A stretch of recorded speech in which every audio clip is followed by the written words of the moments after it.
It's time for Lefties Losing It. Time to check in with former First Lady, the perpetually miserable Michelle Obama. Here she again reflects on her time at the White House. It was so awful having a glam team making you look your absolute best every single day. What an imposition. Every day, every time I was up, as we called it. You know, I was up for the public, Yes. and the days were long. So, as you mentioned, to save time. Yes. You know, I know having a glam team, a trifecta, it feels like a luxury, but it was a time necessity. Yes. There's absolutely no way that I would be able to do my hair and makeup and have clothes ready that fit, you know, because rare is the woman that can live off the rack. Yes. You know. Where is the woman who can live off the rack, Michelle? Are you serious? Try just about every woman. Is Michelle Obama so out of touch that she thinks we're all getting designer gear, custom-made clothing, perfectly tailored to our measurements? She is absolutely kidding herself. Now, get ready, folks. A new gender identity has just dropped. 150 isn't enough. We need more. Let's hear what it means to be sapphic. Here is non-binary actor Robin Holdaway and her girlfriend to explain. See if you can understand any of this.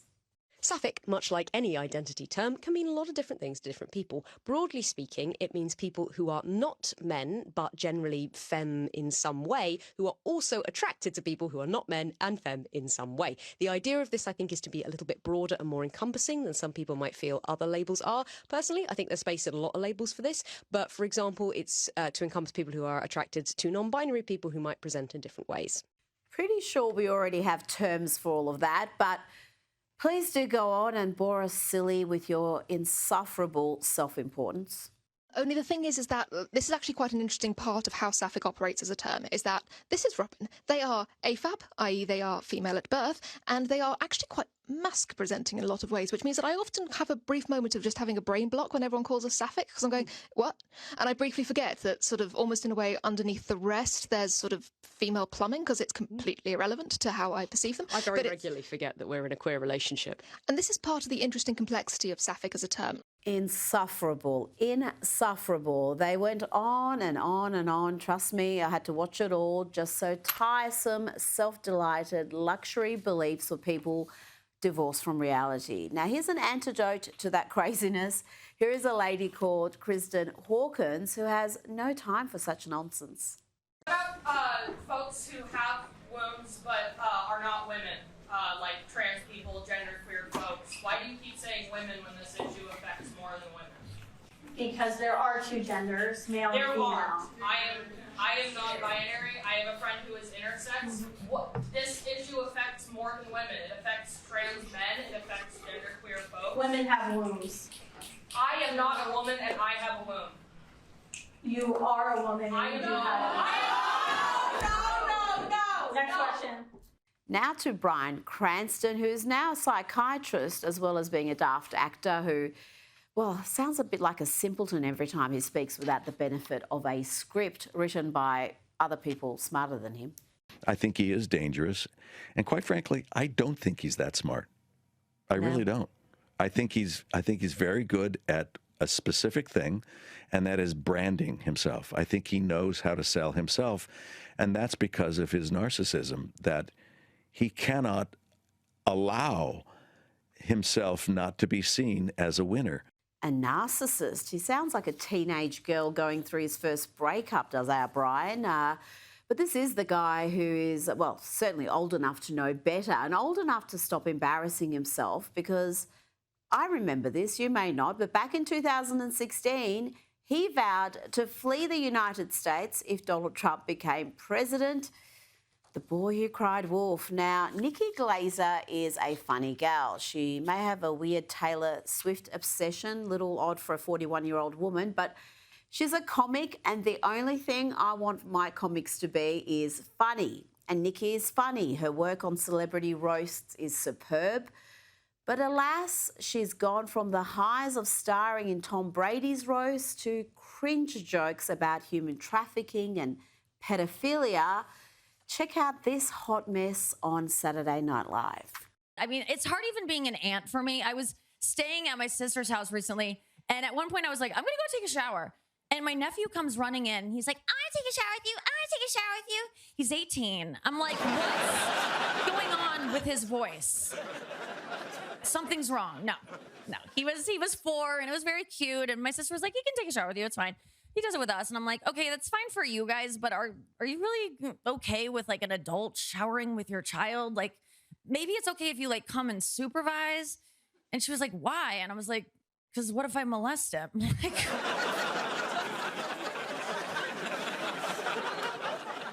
and she was like, would you? And I was like, no, I would never. That's disgusting. But that's what I'd say if I was gonna. You know, like they lie. Don't trust anyone. I don't even trust myself. I don't want to go in there. How do you become a pedophile? You don't get to choose what you're into, dude. What if it's one of those things you don't know you like till you get in there and you're like, well, this is my thing. And then it opens up a part of my brain. No.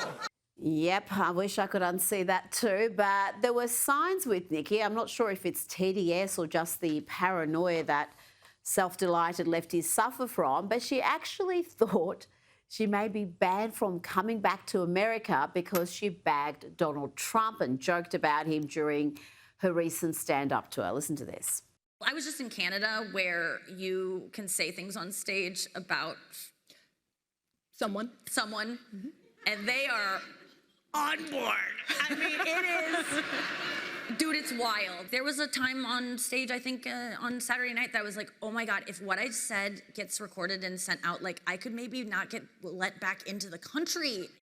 Now, do you think there was any pushback on that insane assertion from the Time magazine interviewer?